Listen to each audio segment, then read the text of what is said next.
Hello, ladies and gentlemen, and welcome to the next episode of Overwatch. The Toronto Defiants will not be denied.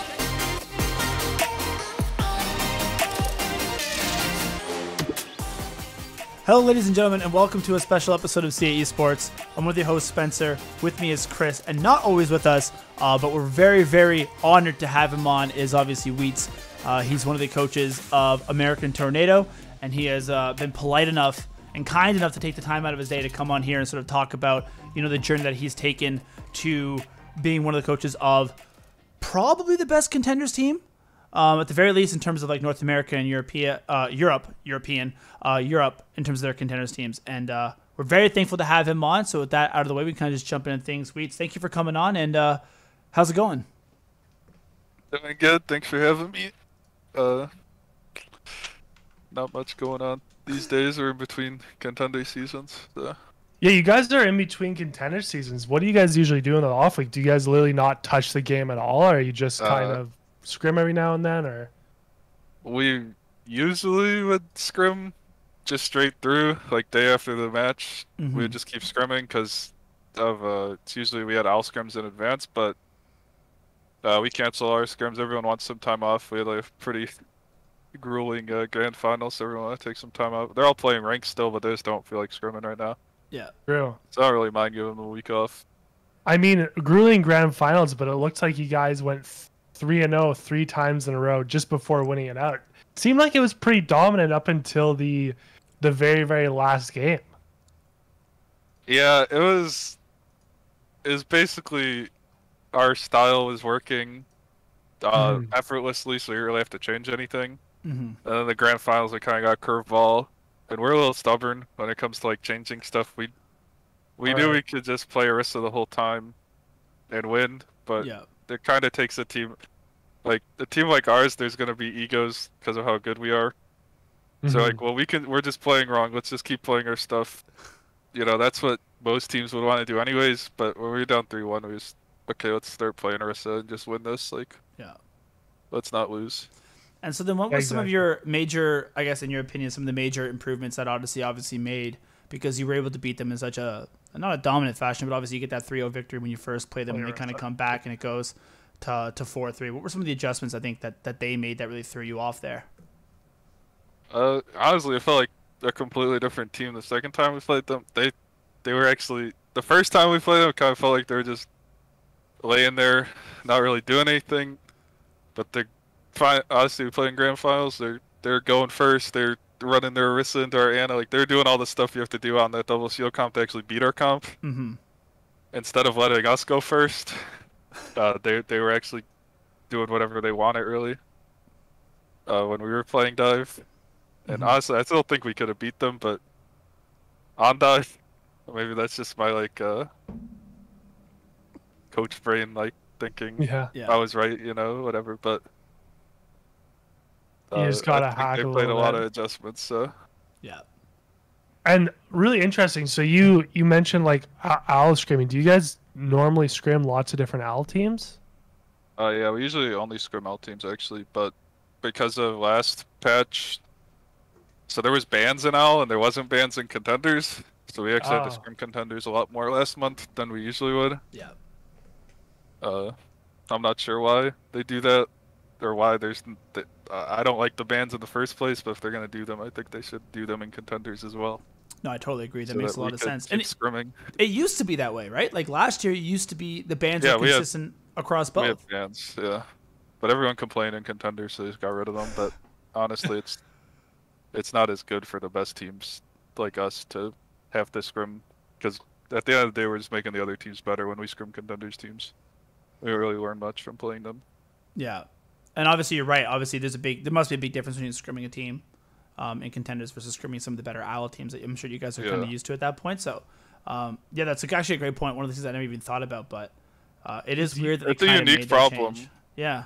Like that only we would have, so I get them doing it the way they do it, kind of, but it's a little annoying. I mean, in my opinion, just keep it consistent across both, the tier 2 and tier 1, right? Like if you do have hero bans, and I know that some people are for them and others are not, and I mean that's a whole other conversation. Yeah. But in my I think if opinion, they're gonna do them, keeping it do it. consistent is pretty important. Yeah. For sure. Yeah. Do you guys, when you guys scrimming out teams, are you scrimming like all of them? Or are you just scrimming a couple, or what does that look like there?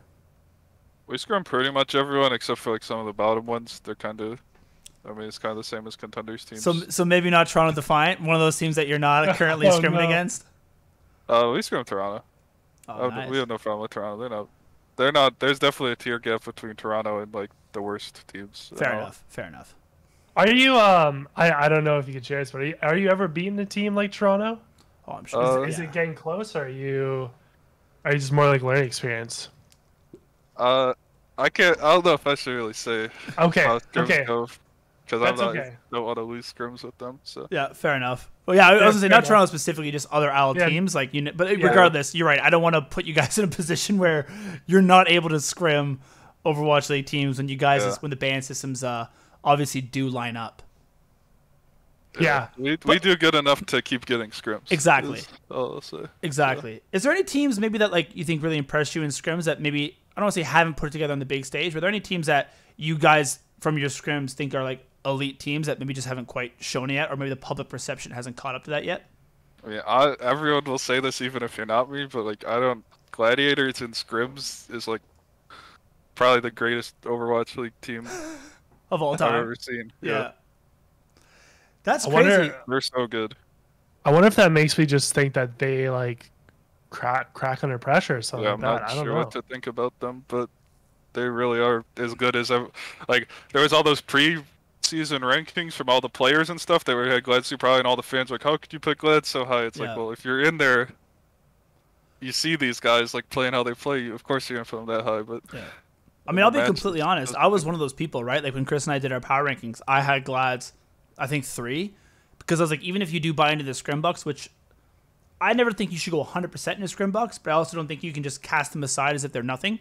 yeah. But I was like, even if you take scrim bucks, weigh them fairly heavily. Like me personally, I was like, man, when it push come to shove, championship Sunday, right? Game 7, like, or map 7, I guess, if you will. Like I still had, obviously preseason, the Shock, for instance, ahead of them.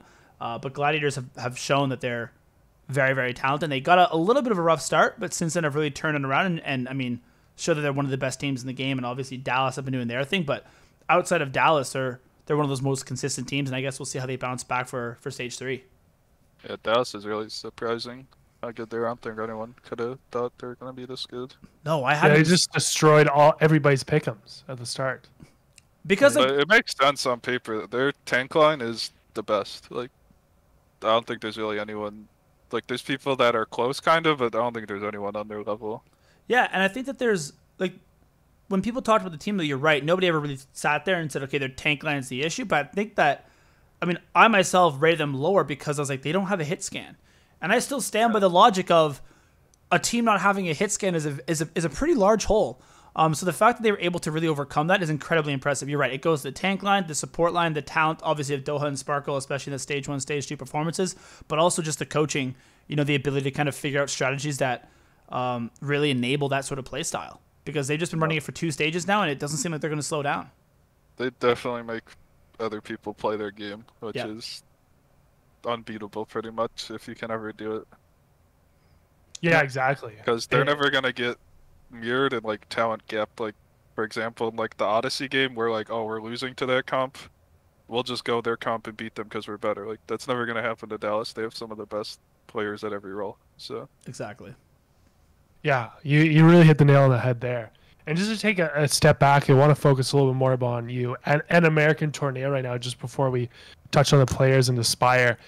Tell us about kind of your journey, like really, like how do you even get to the place you are in terms of coaching? I know initially with Second Wind and then to Vancouver Titans, but how do you get into it all? So this is 2018 season 3 contenders. So very long time ago at this point.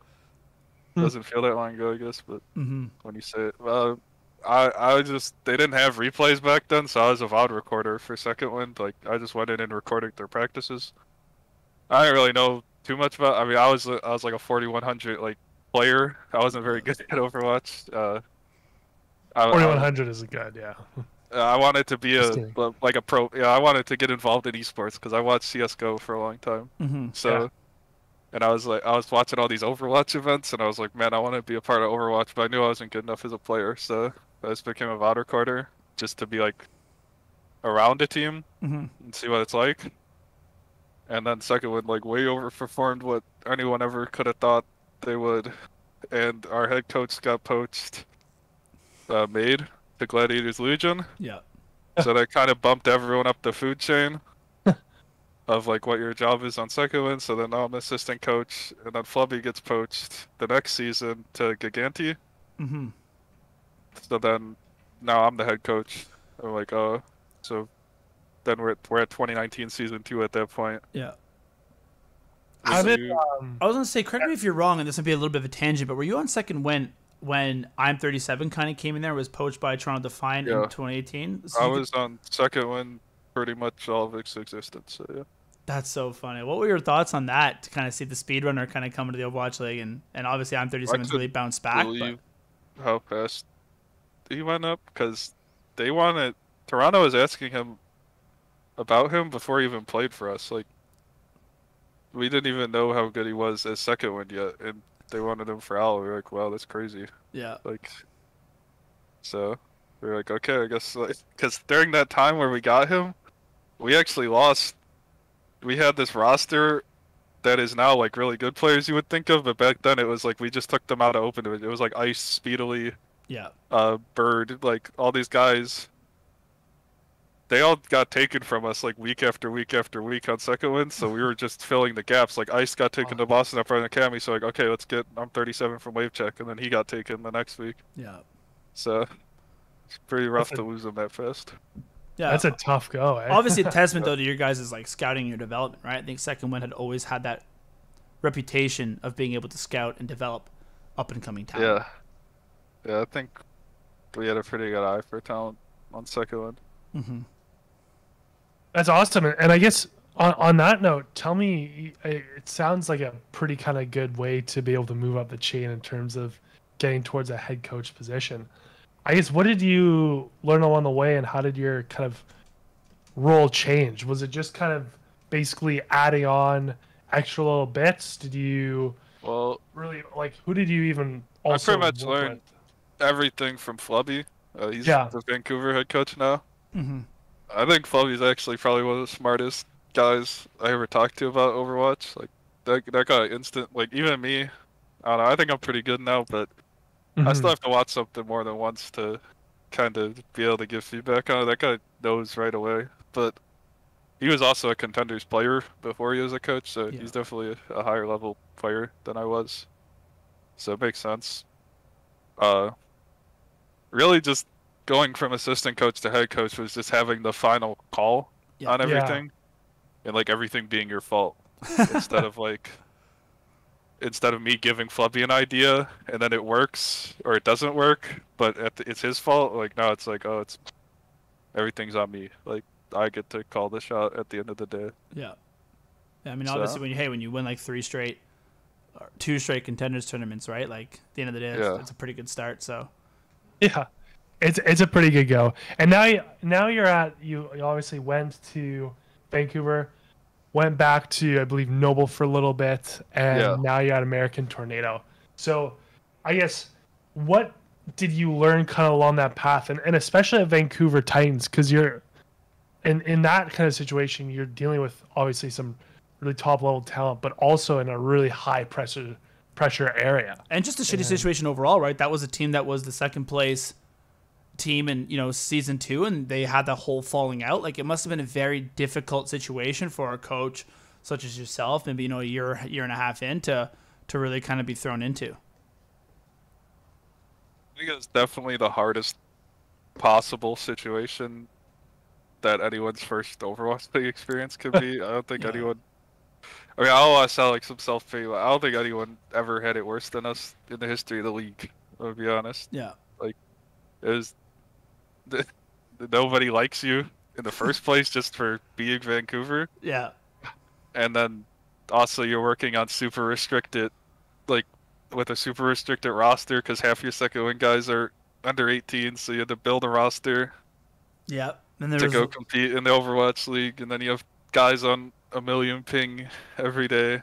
Oh my gosh. Internet problems. There's honestly innumerable amount of issues yeah. that you could have in that kind of environment. But I think I definitely learned like a lot of mental fortitude on being on Vancouver. Yeah. I was gonna say Like just going day to day, treating it like one day at a time instead of freaking out like, oh, we suck, or like, just taking like little victories. because you guys had some interesting strategies when the whole Vancouver thing happened. I don't want to say like whose idea was it, but I know obviously we're big Defiant fans, right? We do the Defiant podcast. So I was a big fan of Shredlock on the Montreal Rebellion, and it was a shame to see him go. But obviously not. Oh man, not Shredlock. Shockwave. Jesus, sorry, Yeah. Shockwave. I was a big fan of him, and for him to kind of come up and see the success that he did, I think that once again goes to show the level of scouting and the eye for talent that you guys had. But one of the holes that you could argue was the fact that I don't think you guys had a true flex DPS play. Like, what did kind of thought process went into that roster construction when you did sort of have to put the pieces together because, like you said, some members weren't of age, etc. Well, honestly, this is like a whole like Overwatch thing, but like at the time, double hit scan was like like we needed a hard hit scan and we needed a tracer player. That was pretty much like what the successful meta was. Is like tracer Ash, double shield. Yeah. So we had Dalton and Suna, Yeah. and they're both pretty much tracer guys, like as their primary hero. So I think I wouldn't say we messed up on that because I think Dalton really could play hard hit scan. It's just when we tried out Shockwave, we were like, oh, we got a guy that can play Echo as good as anyone, and also he plays hard hit scan. Yeah. So that's what we need on our roster right now. It was just kind of one of those situations where you felt like Shockwave was just too good of a talent to really pass up on. Yeah. It's like, hey, we might run into some issues if Junkrat becomes meta, for instance, but at this point. Well, that actually, like, Genji just became meta for no reason. Yeah. For a month. The one time when Toronto Defiants did well. I honestly, like, that's one of those things where I'm like, we were really just the unluckiest team. Like, Genji becomes meta for the first time since stage 1. You guys like, we don't have a Genji player. Been meta for the first time ever. Yeah. In like Overwatch League. Yeah. And we have 3 hit scans. It's kind of unfortunate. Yeah. I mean, that sucks. It's one of those things where, like, I mean, you'd obviously run that risk when you do pick up 3 hit scans, but obviously you said, like, you knew Echo was going to be good and Shockwave could play that, and he's such a flexible player that I'm sure there's some heroes that he would have been able to pick up on. But Genji, I feel like, is one of those heroes that you kind of have to... Genji's one of those weird heroes where it's like every roster has a guy that's like really good at Genji. Exactly. Because he played it in 2017. Yeah. And we just didn't have that guy. Yeah. Yeah. He just didn't have agilities. Yeah. Yeah. Good example. Interesting. Now fast forward to the present. American Tornado, pretty much just been absolutely slapping. Like, I'm just looking at you guys.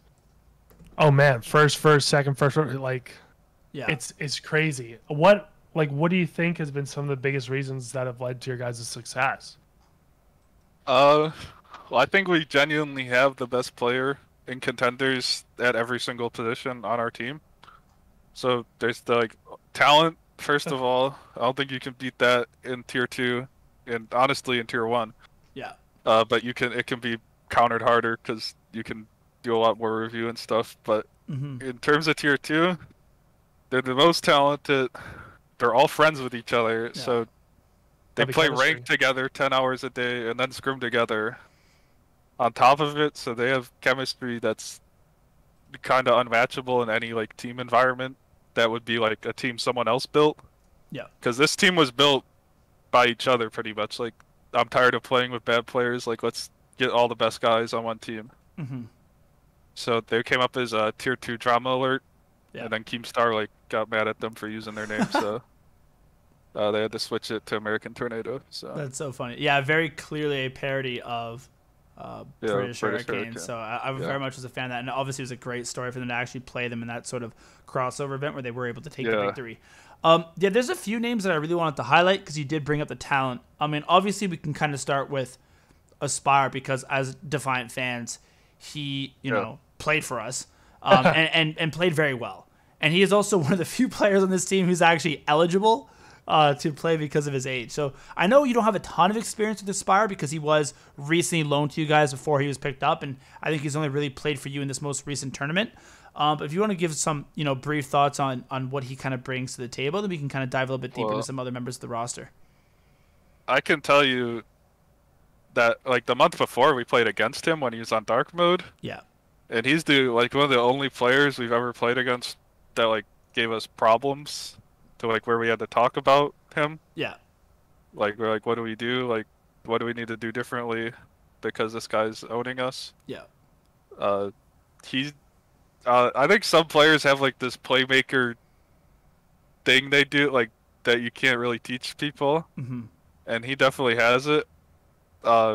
He will win games by himself sometimes, which is like a quality I think is very like rare. You can't teach it, but it's very important for star players to have.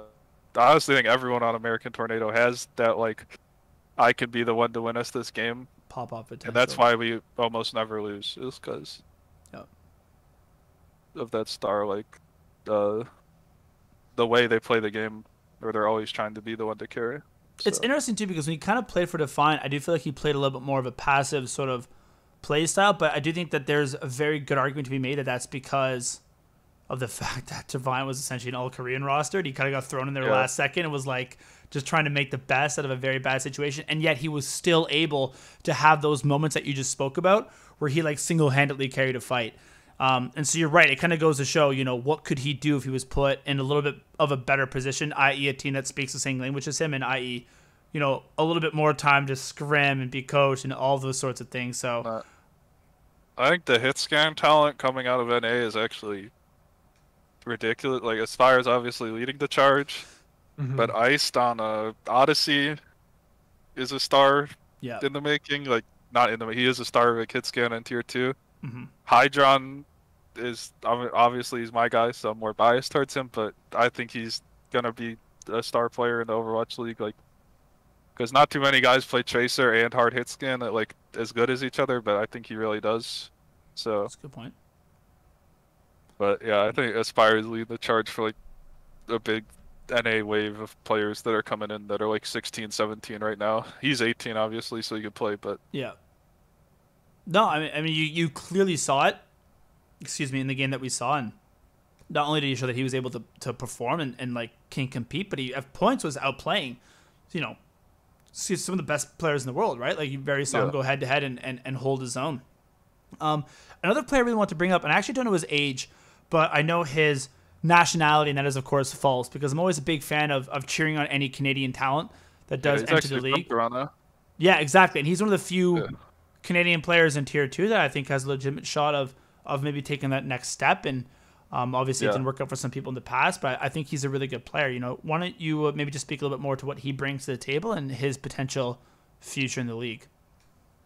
Yeah, so we got false because we lost Kalu's. Kalu's retired. He didn't want to play anymore. Yeah. So we're like, oh man, it's hard to replace a guy like Kalu's. We got to get the next best guy, but can he even be close to Kalu's? Like, there's a lot of questions because Kalu's is really like one of our like star players, and False came in, and like I don't think we could have had anyone fill the gap better. He's so mechanically good. Like we would watch him on Boston Uprising Academy. Yeah. Just try to drag that team through the mud, like solo carry these dudes.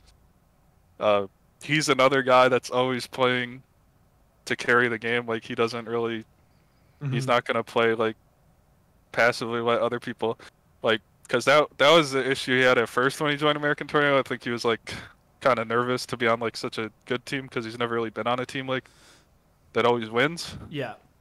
So he was playing more passively. I told him, like, you need to play like you're on Boston Uprising, like trying to carry people. Like, we can't have you walking around out here like playing to get carried. And he definitely stepped up to the call.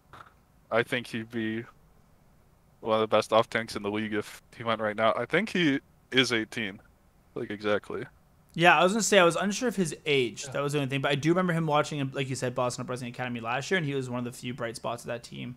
And obviously, I always pay closer attention to the Canadians.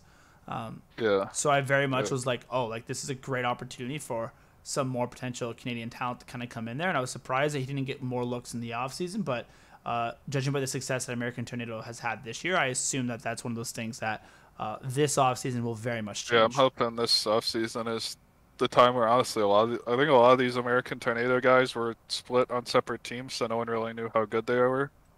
Well, yeah, I know like Wub's been a name that's been thrown around a lot, and obviously I know OGE is like one of those players who's I feel like has been talked about for a while now, but he's just obviously not been of age. And same with Ultraviolet, I believe. Like that's a very interesting support line. Is that one of those things that you think is like as soon as they come of age, guaranteed they're gonna make that next jump? Oh yeah, I think once OZ and UV turn 18, the really only limit on how good they'll be now is how hard they want to work. Like they have unlimited potential, both of them. I think OG will be probably one of the top 3 main supports the instant he goes in the league. Obviously, flex support's a lot more contested. Yeah. A position for UV, but UV, they're both just like some of the smartest guys I've ever talked to about Overwatch and their players. So. Yeah, and at what point do you help, like, I guess, because these guys are so smart. Obviously, you're probably a smart and a great coach too. But at what point do you help them grow? Like, what style do you bring to that to help them out? I think on a team like this, it's a lot less like like in sports talk, like it's not as much X and O's, and it's keeping everyone like on the straight line. Like, all right, you know, you're UV, man. Like, chill out. Like, you got this. Like, you don't need to. I don't think I'm like some strategic genius or anything. Yeah. I think I'm more like I don't know if you guys watch basketball. Yeah. But yeah, I'm more like a Ty Lue kind of coach. Like, when you make adjustments, we could make. I'm not gonna come in with this like crazy game plan that's gonna win us the game, but yeah, I can adjust to the enemy team and like I can keep everyone confident, and I think that's really what's most important, anyways. I think a lot of people try to overthink stuff, especially in tier 2. They try to come out with like these crazy playbooks, crazy strats. Yeah, and it's like, just calm down with all that. Let's go play. Like, you guys are better. Like, that's. So you're just focused on kind of reminding them almost of the fundamentals. Just focus on mastering the fundamentals. Yeah, whenever we overcomplicate things or like start to freak out, that's when we start losing. So just keeping everyone calm and like understanding what everyone's job is. Like, because everyone plays this play to carry style, but the problem is when everyone's trying to do too much when they don't need to. Yeah. In like a specific comp, for example, we played dark mode last month, and it was like Rhine, Sig, Hanzo mirror. Yeah. And I don't want to call it high jump, but like he's trying to solo carry instead of break shields. Yeah. And we're losing. I'm like, so we make this one quick adjustment and we just 4-0 them. Like that's. Yeah. It's that simple, really, most of the time. I think a lot of people overcomplicate. No, I mean I agree. I think having that calm, cool, and collected sort of headspace is really, really important, especially when you do deal with a team that has such talent like American Tornado, right? One of the other players I want to speak on is I think it goes by Reiner now, but obviously Shape is really what I know him for. Yeah. I think he's a very interesting case because, and you can correct me if I'm wrong, but he used to be a DPS player, right? And then really made that transition over the last year, really to main tank. How has that been for somebody like that? And how because that can't be easy, right? There must have been a lot of work that needed to put in to kind of reach to go from being a DPS player to a main tank player, and then have the success that he has had. Very, very interesting transition, and I think he's done it more successfully than a lot of players. Yeah, I know you guys know him by like Shape or Reiner, but I'm just gonna call him Frill because I've known him since like 2018 when he started. Exactly. Yeah. So Frill is really probably the most unique player in the history of Overwatch. He's been here the whole time playing. He's been pro since before GOATs. Yeah. And he's still pro. He was a DPS player, but I think he's also like that's also one of the things about AT is not just talent. Like all the players are so smart about the game because they play so much. Like they play more than anyone. And Frill was so smart on DPS that he's like pretty much the team leader anyways, even when he was a hit scan player on Second Wind. Yeah. He's like the emotional and like shot calling leader of the team. So on American, it just made sense for him to play main tank, honestly. Like he he goes over to main tank because he said queue times are too long on DPS, so he want to start playing main tank. That's so funny. And yeah, originally he was pretty much just a Rhyme player because we asked him to fill for us on second wind one time because our roster got poached, so like, we need a main tank, so he played it for us. Started as a Rhine only player, but he's so smart and good, and he just grinds the hell out of the game. So he just picks up one hero at a time. Like, oh, it's Rhine. Bam! Then he's the best ball in the world in Gauntlet, and now he's good at Winston or Orisa. Mm-hmm. So, and I think he might actually have the best hog on the planet. That's so funny. Which is like a weird hero to be really good at, but like we play hog into ball Sigma with him on hog and we win. Like, I think he's really just the best at hog, which is not that useful most of the time, but yeah, it's a subtle flex, you know. Yeah, I think it's pretty cool that we have guys on our team at every role that I think are actually the best.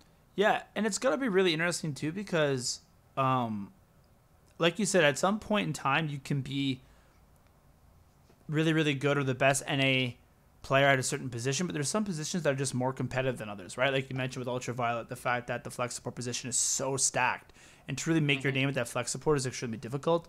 And I think that in some ways it's also a good career move because main tank I feel like is one of the hardest positions in Overwatch to play, and there is such a select few main tanks I think are truly at that elite level. And the fact of the matter that he can kind of establish himself as that tier for main tank, I think is a great, potential career move because there's a lot of teams out there that potentially need a main tank. The fact that he's on that list is pretty important. Becoming the best main tank in tier 2 in like under a year is actually, I don't know. I think a lot of people don't like Frill because like the way he acts, like how he is on Twitter. He's an outgoing guy. Like he says what he thinks, but a lot of people want to objectively look at it and be like, this guy's a hit scam player, which is known as the most like brain dead role in the game. And he became the best main tank in tier 2 in under a year, and is probably one of the best English speaking main tanks that is available. Yeah. Like for any team that wants an English player. So. No, I think he's definitely somebody who's going to get a lot of looks in the offseason because there's a few teams I think are going to need to upgrade at that position. So. Yeah. I wonder if. Do we have any expansion teams? Are there any expansion teams next year? I doubt it. I can't see. I was gonna say, I wonder if they pull a British Hurricane and just pick up the full team. Well, I think you'll see teams. Maybe not. I mean, I don't think you need an expansion team to do that, right? I think there's just going to be teams that will very much just look at the success that American Tornado has and try to kind of replicate it. And I mean, the number one way to replicate it essentially would be to pick up a lot of the different players. I think that's might be a tough question for you to answer because it's difficult because on one hand, I'm sure they'd love to stay together and kind of make that next jump. But on the other hand, if you've seen sort of how British Hurricane have been doing in the Overwatch League, on top of their specific pieces that I think are going to get a lot different offers, maybe some other pieces, do you have any inclination of what their plans are next year? Or is that going to be one of those things that like, hey, we'll cross that bridge when we get there? Honestly, it's kind of early for any team to like offer us. Obviously, as a full team, like it's still the middle of the season, so exactly. I wouldn't really know too much about that, but I would say the difference between like picking up American Tornado versus picking up like British Hurricane or Second Wind is like even back then, like if you look down the roster and been like, where's this guy rank in the Overwatch League as a player, just nothing else, just how good is this guy by himself? Yeah.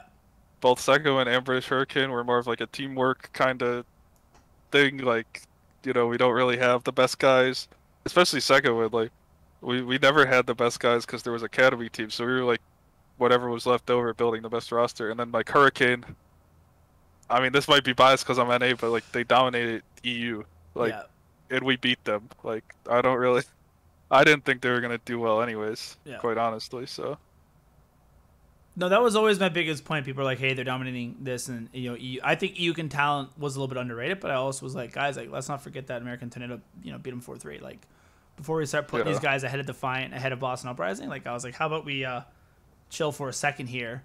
I actually had Paris. That was my hot take. Was that Paris was going to be the team with the higher upside? That was before they got Shax. To be fair, I kind of reeled it back. I think Shax is a really good talent as well, but I mean, obviously you saw it in their game today. I think that Paris has kind of shown. No, I thought Paris definitely had more upside. They have some really crazy, like Onigod, Naga. Yeah, like that. Naga's been pounding for a while, and obviously Onigod comes in there like last year on ping for Dallas and showed what he can do. I thought that Khan had a lot of upside as well, and I still was a fan of that tank line to a degree. And anyways, I was very, very surprised to see it go that way. Yeah. So Wheats, is this kind of like your trend as head coach? Is this something that you do want to like parlay pretty soon into the Overwatch League? Are you kind of happy where you are? And if you do want to play for a team, which team? Well, I think if I could go to any Overwatch League, I honestly don't really want to go to the Overwatch League. I have, I mean, if I got offered, honestly, I'd probably go just because, whatever. But I'm going to go to a college in the fall, Illinois State. Okay. I live in Illinois, and Illinois State's starting a esports program. That's hype. Oh, sweet. So they're actually going to be a full ride to like come coach their team. So I'm going to do that probably instead of Al. I think that's probably the better long-term option for me anyways. A lot less pressure and everything. So. And that's a full ride too. Holy crap.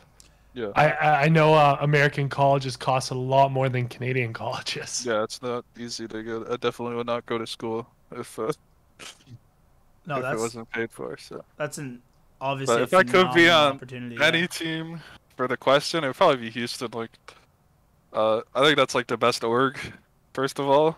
Oh yeah. And either Houston or Glads. I think Glads is probably a really good org too. Interesting on Houston. Why would you put Houston so high? Is that just because of the coaching staff that they've recently been able to implement? I mean, yeah, working with Junkfuck would obviously be like, you want to get as close to the crusty coaching tree as possible, obviously. Yeah. But Houston, that team really has like the friend, like, I think the friend buff is a real thing. Mm-hmm. In terms of like playing with people you like. Yeah. Instead of like playing with guys you have to go play with, like oh, that's my team, or like, oh, let's go scrim. Like you're leaving your friend Discord to go to your team Discord all together at the same time. Yeah. To go scrim. That's pretty much how AT is. So. That's sweet. I mean, that's a great thing to hear. Obviously, that's exactly. Yeah, I can imagine a world in which like if that becomes your job, it helps to be to like the people you kind of go to battle with every single day. I guess one of my final questions, I guess I can toss over to Chris, but obviously Overwatch 2 is a topic on a lot of people's minds. Do you have any sort of opinions on how you think a game like that could potentially affect, the Tier 2 scene moving forward? I don't want to sound like a doomsday prophet, but like, I'm really scared about Overwatch 2, honestly. Interesting. I don't know. Blizzard really hasn't done anything to give me confidence in them in a while, and it's really hard to say. I really love Overwatch. Like, I've been doing it for a long time, but I am pretty skeptical about how Overwatch 2 is going to help anything, really. So, like, skeptical about the execution, skeptical about things like 5v5. Yeah, 5v5 is pretty much the. I mean, obviously we haven't played it, so like we can't get on them about it. But just in theory, like like that's my job anyways, is to theorize. Like I don't get to play, I get to watch and like think about the game. So I just can't imagine a game where hit scan being really strong is a problem, and then taking away one of the tanks is gonna make it better. Like I don't know. Yeah. Look, correct me if I'm wrong, but there were some recent nerfs to hit scan. I think that was why. Yeah. They're very clearly trying to set up Overwatch for that kind of smooth transition to Overwatch 2, right? Like I don't think that that's a coincidence that hit scan gets this big nerf, and it perfectly coincides with the recent announcement of we're going to 5v5. Yeah, definitely. I mean, I think it's a fine nerf. It's just like I don't know. I don't want to be too negative about it. So no, I know what you mean. I'll wait and see like what happens. That's how every patch has been. Like, I'm gonna be honest. There hasn't been a patch where I've been like, "What are they doing?" And then most of the time, it's like fine. So. Yeah. Well, we lost Chris apparently, but oh, he's back. Yeah. No, I know what you mean. I personally, I'm a little bit more excited about Overwatch 2. I like the fact that there might be a way for casuals to really kind of enter the space. I think that's like by far and away the most difficult part is if I try to show my friend Overwatch, they need to like read an encyclopedia before they can pick up the game. And my hope is that like at least a story mode and like a kind of this really cool way to like level up a character maybe can get more people into the door. But yeah, the 5v5 change, there's so much that's unknown. The one other thing that I'm genuinely concerned about too is that like very traditionally Blizzard has been slow to make corrections to metas to be able to make it a good game to play. And I feel like during the start of Overwatch 2, there's going to be they're going to need to make a lot of flight path changes and corrections to make sure it's a good, fun, enjoyable game. And I just hope that they don't kind of slouch on that and end up kind of turning people away. They definitely need to be on the ball when Overwatch 2 comes out because there's been so much stuff that has gotten into Overwatch that got nerfed and like way slower than it should have. That was like before it even came out. Every pro would tell you like this is gonna be broken, this is gonna be like this, and then it turned out that way because this game is really our lives. Like I think even more than like people realize like how much we spend on Overwatch. Like a casual fan will be like, it's just a game. Like whatever. Like why are you complaining on Twitter all day about this? But like really, we've spent like our past 4 years of our life at our computer, like 12 hours a day, grinding this. So it really is like everything to us. No, I totally agree. And I mean, Overwatch or Blizzard's been a little bit better recently in terms of being a little bit quicker on the draw, right? In terms of making some of these changes. But I do agree, right? Like you're talking about like Echo's kit. I think a lot of people were like, this is really powerful. You look at like Baptiste's immortality field. People are like, this is going to suck. And then sure enough, right? We're still trying to get that thing at a balanced place. We're still nerfing Briggs. Yeah. And it's been 2.5 years since she came out, and she's been nerfed, and she's still the best support. Yeah. Besides Bap. So. Yeah. No, I totally it's stuff agree. like that makes me not be able to be confident in Blizzard. But like, we got a new game director. If it brings in more casuals, that's always good. So maybe things will be better, but all you can do is really hope at this point. Yeah. No, I totally agree. With that, awesome. I mean, I don't know about you, Chris, but I don't have anything else to cover. Yeah. Anything else you want to say then, I guess, before we kind of let you go? Any other things you want to mention?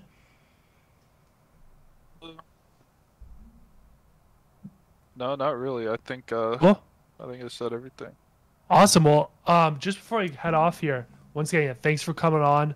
Really appreciate chatting with you, giving a little more insight into probably one of the best teams in Contenders, as well as a little bit more insight into Aspire as well. Just before we head off, do you mind sharing some of your socials? We'll obviously put in the description of the video too, but mind sharing some of those so people can know where they can find you? Yeah, I pretty much only have Twitter. Like, that's all I use. So it's Eric _. That's my Twitter. Awesome. And we'll put that in the description down below. So if anybody is interested in checking that out, they can just go down there and hit you with that sweet follow. Sweet follow. That you should also hit us with. So let us know what your thoughts are below. Yeah. Sorry, Eric, anything else before we let you go? No, that's about it. Awesome. Thank you so much again, Eric, for coming on. We appreciate it. Thank you, everyone, for watching. Let us know what your thoughts down below. And yeah, man, good luck in the upcoming, Contenders tournaments. And then good luck for the coach of the collegiate scene, man. That's hype. And I hope that the collegiate scene continues to grow. And I hope that more opportunities like that present themselves to, future uppercomers like yourself. That's a great thing to be a part of. Yeah.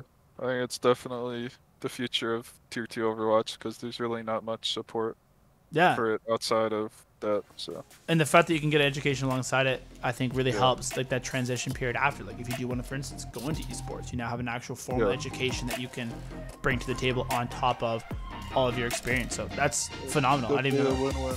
Yeah, exactly. No, I think it's a really smart play. Yeah. Awesome. Thank you again, and thank you guys for watching. And as always, my sweet outros. Enjoy. Yeah.